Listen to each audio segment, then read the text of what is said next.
ഞാൻ doctor Rakesh, paediatric neurologist ആണ്. ഇപ്പോഴത്തെ വീഡിയോസിൽ നമ്മൾ ഡിസ്കസ് ചെയ്തുകൊണ്ടിരിക്കുന്നത് കുട്ടികളുടെ ബ്രെയിൻ ഗ്രോത്തിനും അവരുടെ മെമ്മറി ഇമ്പ്രൂവ്മെൻറ്റിനും വേണ്ടിയിട്ടുള്ള ഡയറ്ററി കാര്യങ്ങളെക്കുറിച്ചാണ്. അപ്പോൾ ഇന്നത്തെ വീഡിയോയിൽ നമ്മൾ പറയാൻ പോകുന്നത് ഒമേഗ 3 ഫാറ്റി ആസിഡുകളെക്കുറിച്ചാണ്.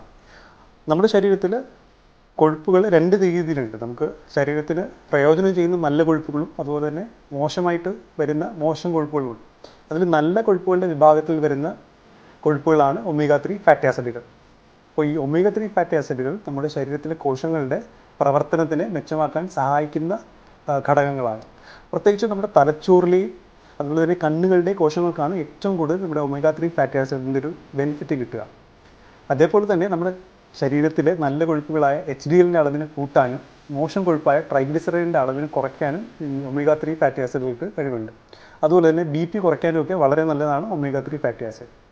ഈ ഒമേഗ 3 ഫാറ്റി ആസിഡ് ധാരാളമുള്ള ഭക്ഷണ പദാർത്ഥങ്ങൾ എന്ന് പറയുന്നത് മെയിനായിട്ട് നമ്മുടെ കടൽ മത്സ്യങ്ങളിലാണ്. പ്രത്യേകിച്ച് നമ്മുടെ നാട്ടിൽ കണ്ടുവരുന്ന ചൂര, അയില, മത്തി തുടങ്ങിയ മത്സ്യങ്ങൾക്ക് ധാരാളം ഒമേഗ 3 ഫാറ്റി ആസിഡ് ഉണ്ട്.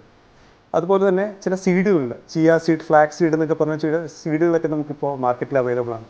അതും ധാരാളം ഒമേഗ 3 ഫാറ്റി ആസിഡ് കണ്ടൻറ്റുള്ള ഭക്ഷണ പദാർത്ഥങ്ങളാണ്. ഇനി നമുക്ക് നാട്ടിൽ നമ്മൾ ഉപയോഗിച്ച് വരുന്ന വൻപയർ, അതുപോലെ തന്നെ നമ്മുടെ സോയാബീൻ ഓയിൽ, സോയാബീൻ, ഗോതമ്പ്, ഇതിലൊക്കെ ധാരാളം ഒമേഗ 3 ഫാറ്റി ആസിഡ് ഉണ്ട്. അപ്പോൾ ഈ ഒമേഗ 3 ഫാറ്റി ആസിഡ് ഘടകങ്ങൾ അടങ്ങിയ ഭക്ഷണം ധാരാളം കൊടുക്കുന്നത് വഴി കുട്ടികളുടെ ബുദ്ധി കൂട്ടാനും അവരെ കൂടുതൽ ഷാർപ്പാക്കാനും നമുക്ക് സാധിക്കും. Thank you.